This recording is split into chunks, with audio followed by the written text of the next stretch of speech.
Et sachez-le, les visages jaunes. Et salut compagnie, j'espère que tout va bien dans vos chaumières. Bienvenue dans ce nouvel épisode de Sachez-le, la version courte des épisodes d'Allez savoir.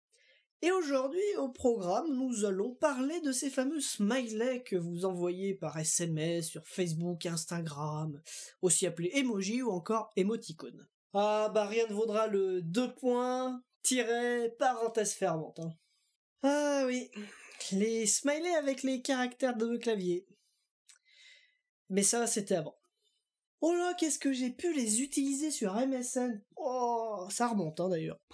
Ah, et là, c'est le coup de vieux pour ceux qui utilisaient MySpace, les Skyblogs ou encore MSN. Oh, ça date.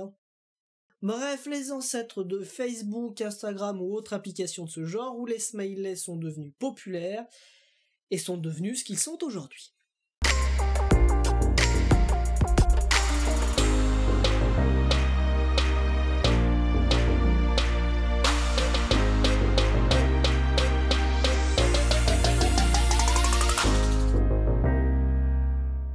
Les smileys sont apparus en 1982 pour la première fois.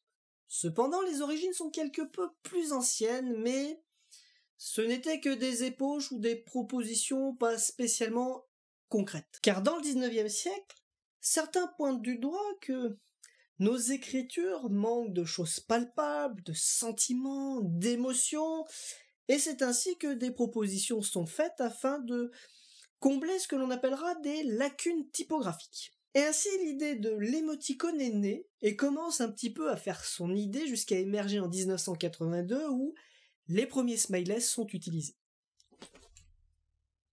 Ouais, bref. Depuis, ils ont évolué en devenant de vrais visages. Tout rond, tout jaune, avec différentes expressions, en passant du sourire au rire prononcé, en passant par le tirage de langue, aux pleurs, au moment de gêne. Maintenant on a même des formes de cœur, de tête de cheval, de voiture, de rond rouge, bleu, vert, enfin bref, et ça a évolué. Car autant quand on a quelqu'un au bout du téléphone, on peut imaginer l'humeur et l'état d'esprit de la personne avec l'intonation de voix et son débit de parole. En vrai, en vrai, on a tout un tas d'expressions, de mimiques, de gestuels, etc. pour deviner ce que pense la personne. Autant par écrit, d'un coup, c'est plus compliqué. Alors normalement, un bon texte bien écrit, on sent les émotions. On les sent. Enfin, c'était le but de ma prof de français, d'essayer de me faire comprendre les émotions dans le texte. Bon, je vous donne la conclusion, elle n'a pas réussi. Et oui, tout le monde n'a pas bac+9 en français. Il fallait donc trouver une astuce un petit peu plus simple que des figures de style et autres dérivés artistiques de la langue française pour le grand public, tout simplement, parce que tout le monde, heureusement ou malheureusement, ça chacun voit comme il le veut, tout le monde n'est pas Voltaire ou Victor Hugo. Et ainsi, les smileys se sont démocratisés et en 2011, Apple l'intègre même dans les claviers des SMS. Vous avez le clavier classique avec les lettres AZERTY et toute la clique, et vous avez avec un clavier, il y a une touche, vous avez un clavier après où il n'y a que ces fameux petits visages qui vont prendre une ampleur considérable car tous les autres concurrents vont l'adopter, et aujourd'hui ces petits pictogrammes font partie d'une langue quasi universelle qu'un Européen, qu'un Japonais, qu'un Américain, qu'un Océanien, qu'un Antarctien, qu'un Arctien puissent comprendre sans forcément qu'on parle la même langue. Mais du coup, est-ce que cela peut dire menacer nos langues anglais, français, italien et compagnie?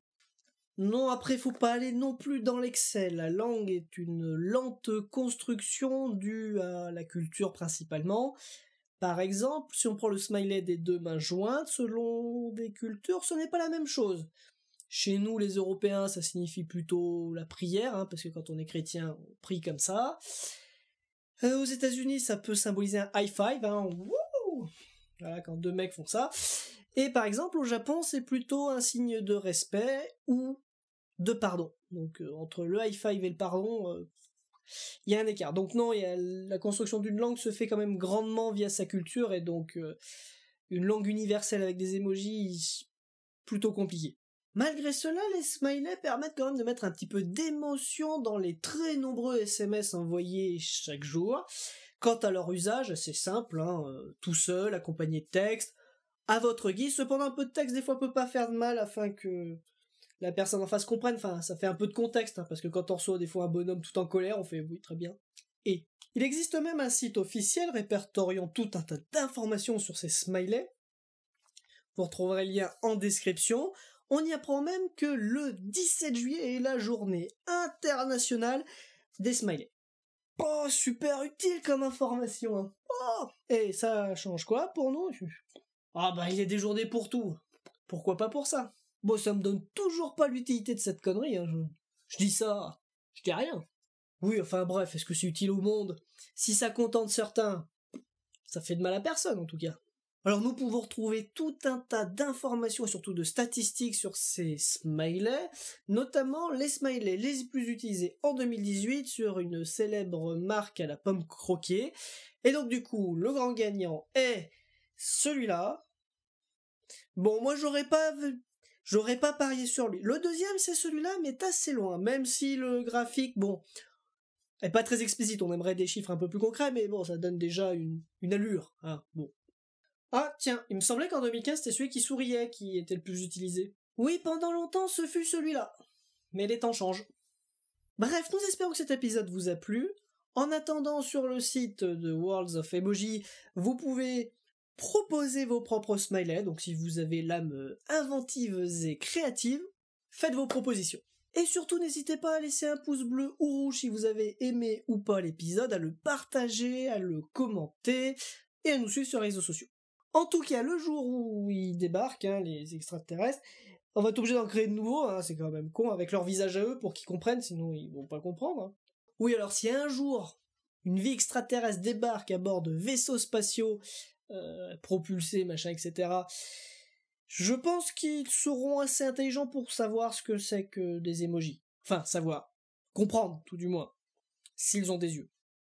S'ils ont pas d'yeux, ils y arriveront pas. Mais bon, bref. S'ils ont des yeux, ils auront le niveau technologique requis pour venir nous emmerder, donc normalement comprendre un emoji devrait pas être très compliqué. Ah ouais, c'est pas faux. Bon bah merci à tous, hein. Fin de tournage.